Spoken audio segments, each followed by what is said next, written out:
Assalamualaikum warahmatullahi wabarakatuh. Di sini saya Arif Hidayat, Prodi RKC kelas 1A, akan menjelaskan modul pertemuan 10-17 mata kuliah perancangan jaringan. Susun oleh saya sendiri Arif Hidayat, dosen pengampu Bapak Hendrik Satya Utomo, SC MMSI. Kata pengantar. Dengan menyebut nama Allah Subhanahu wa Ta'ala yang Maha Pengasih dan Maha Penyayang, saya panjatkan puji syukur kehadiratnya yang telah melimpahkan rahmat, hidayah, serta inayahnya kepada saya sehingga saya bisa menyelesaikan modul tentang perancangan jaringan. Modul ini bertujuan untuk memenuhi tugas mata kuliah perancangan jaringan pada semester ganjil, serta untuk meningkatkan wawasan penulis.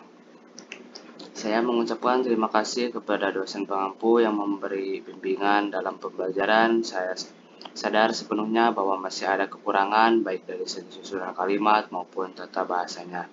Oleh sebab itu, saya dengan lapang dada menerima segala saran dan kritik dari pembaca agar saya memperbaiki modul ini. Akhir kata, saya berharap semoga modul tentang perancangan jaringan ini bisa memberikan manfaat bagi pembaca dan saya sebagai penulis. Laut 31 Desember 2021. Di sini juga terdaftar daftar isi dari kata pengantar sampai daftar pustaka. Yang pertama yaitu modul 10 merancang keamanan jaringan. Di sini terdapat pendahuluan perancangan keamanan jaringan. Di sini saya jelaskan sesuatu yaitu organisasi yang memiliki kekuatan dalam menjalankan tugas dan fungsinya. Keberlangsungan satu organisasi didasari oleh kebutuhan yang ada saat ini. Namun, setiap organisasi pasti memiliki risiko keamanan baik dari segi ancaman, threat maupun celah yang mudah diserang lawan vulnerabilities. Ancaman tersebut dapat berupa ancaman terhadap sistem operasi, personil, dan teknologi. Perkembangan teknologi informasi sekarang ini menimbulkan berbagai tindakan kejahatan di dunia cyber. Kejahatan yang terjadi menyebabkan kerugian bagi sebagian pihak seperti hilangnya aset berbagai pada organisasi, rusaknya sistem informasi, dan berbagai ancaman lainnya. Oleh karena itu, di sini ada aspek-aspek keamanan dari jaringan tersebut. Itu kerahasiaan. Informasi hanya bisa diakses oleh pihak yang berwenang. Contohnya, ketika kita login menggunakan kode atau sandi, jadi harus kita seorang saja atau orang tertentu untuk bisa mengetahui kata sandi tersebut agar bisa masuk ke login. Ada juga keutuhan. Informasi hanya dapat diubah oleh pihak yang berwenang. Nah, contohnya ketika nilai kuliah oleh dosen, jadwal kuliah oleh petugas TU, FRS oleh dosen wali, jadi orang-orang yang tertentu saja untuk bisa melihatnya. Ada ketersediaan. Informasi tersedia saat dibutuhkan oleh pihak yang berwenang. Contohnya ini hampir sama juga kayak yang tadi ya, ini ada nilai oleh mahasiswa oleh dosen wali, harga barang oleh calon pembeli.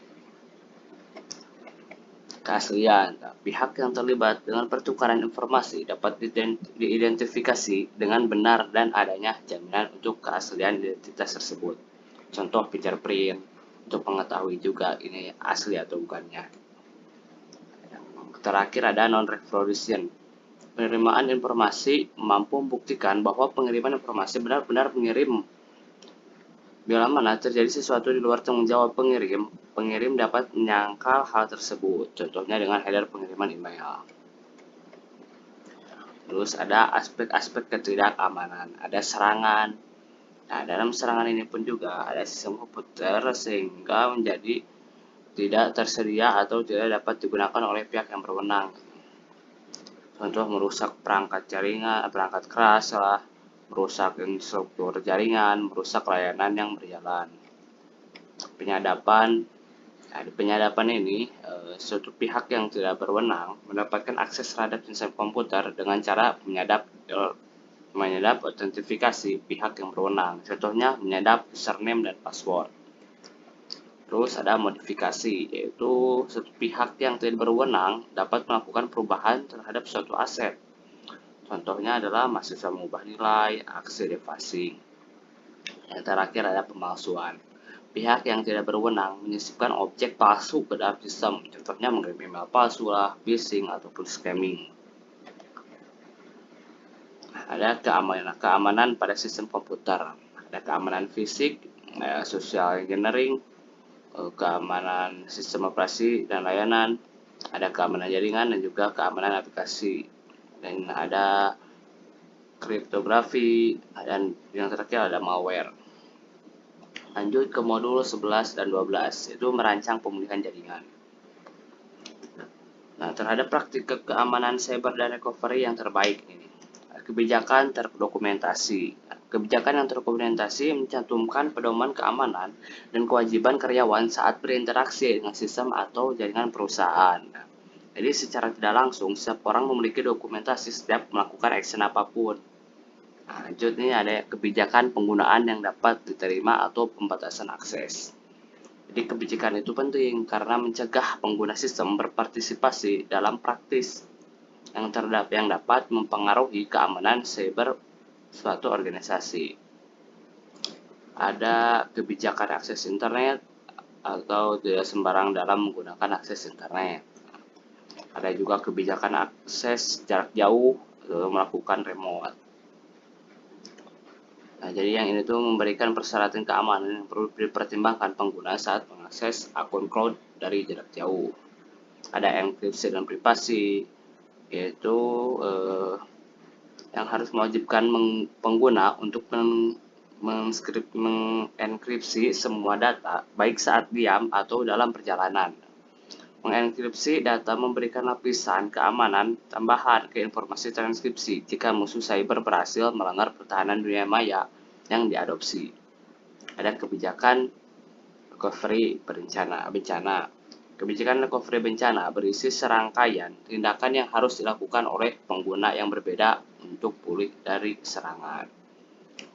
Ada juga mencegah kata sandi dan akun bersama. Mencegah pengguna berbagai kata sandi atau akun kerja yang sama harusnya menjadi prioritas. Nah, untuk program atau daftar periksa keamanan cyber mengizinkan pengguna untuk berbagi akun kerja dan kata sandi dapat mengakibatkan risiko keamanan yang sangat berdampak.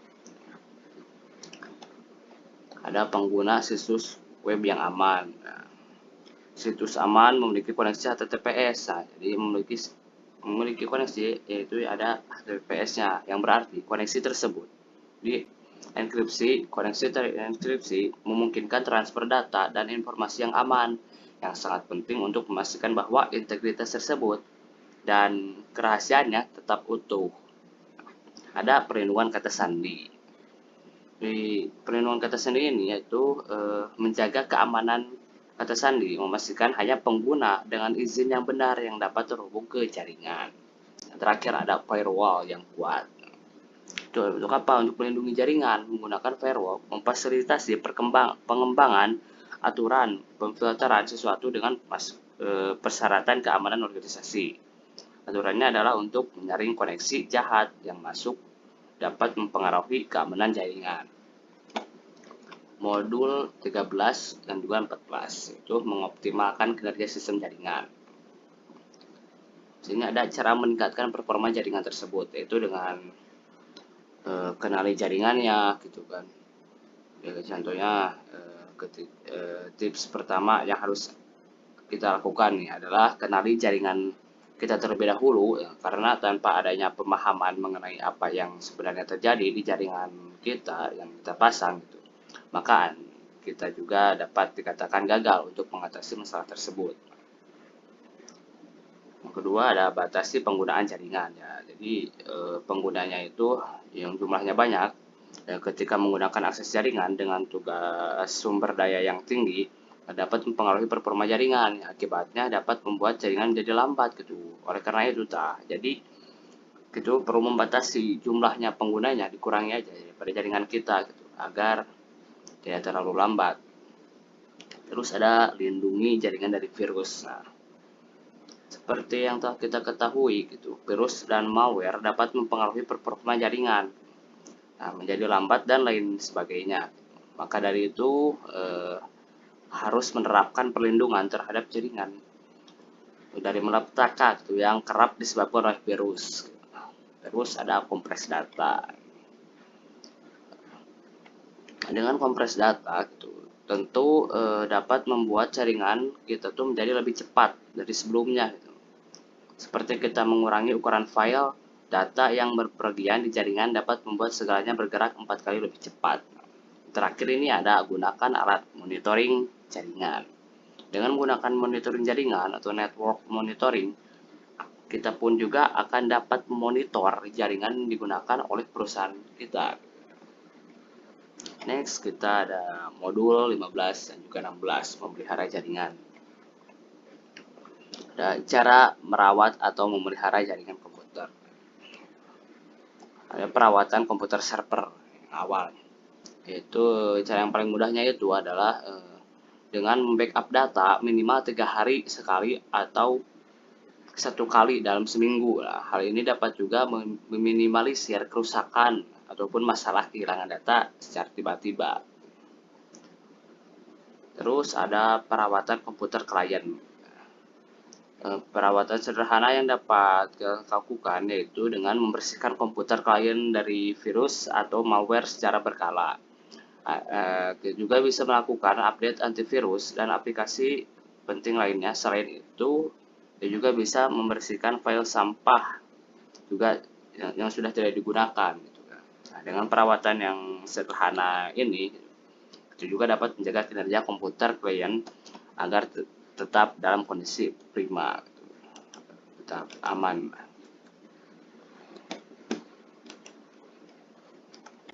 Terus ada merawat kabel komputer.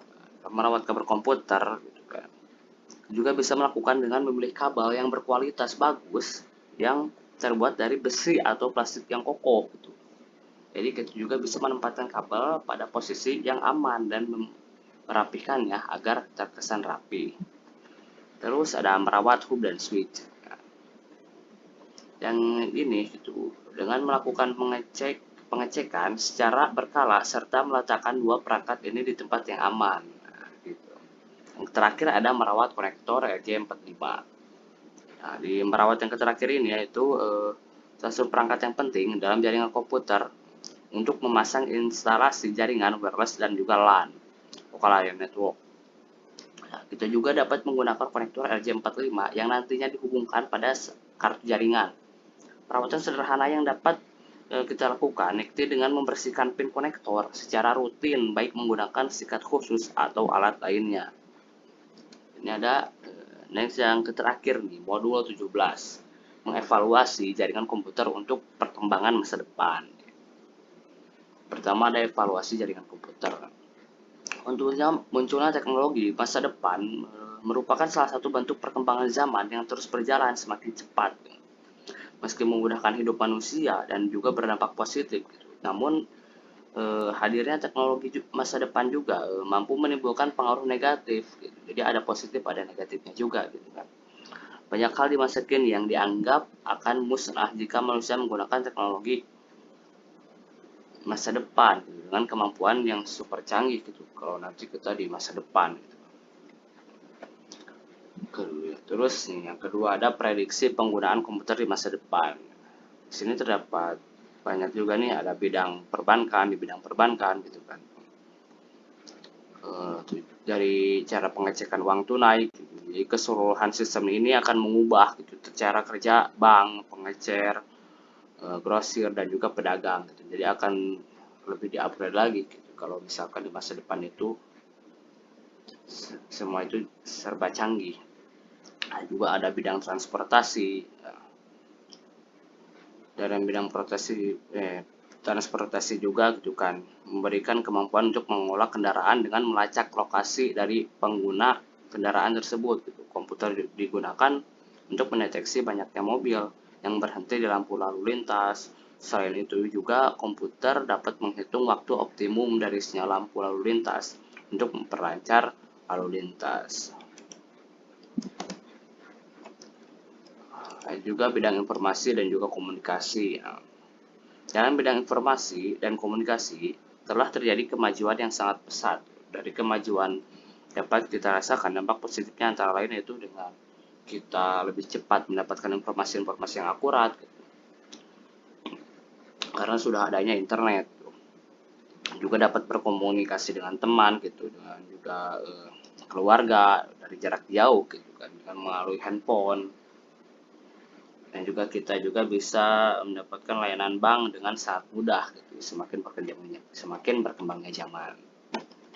Yang terakhir ada daftar pustaka. Sekian dan terima kasih penjelasan modul dari saya. Mohon maaf bila banyak kesalahan dan juga mohon maaf bila ngobrolnya itu saya agak belibet karena saya sedang sariawan juga ini. Dan ya segitu aja lah. Mohon maaf bila banyak kesalahan. Wassalamualaikum warahmatullahi wabarakatuh.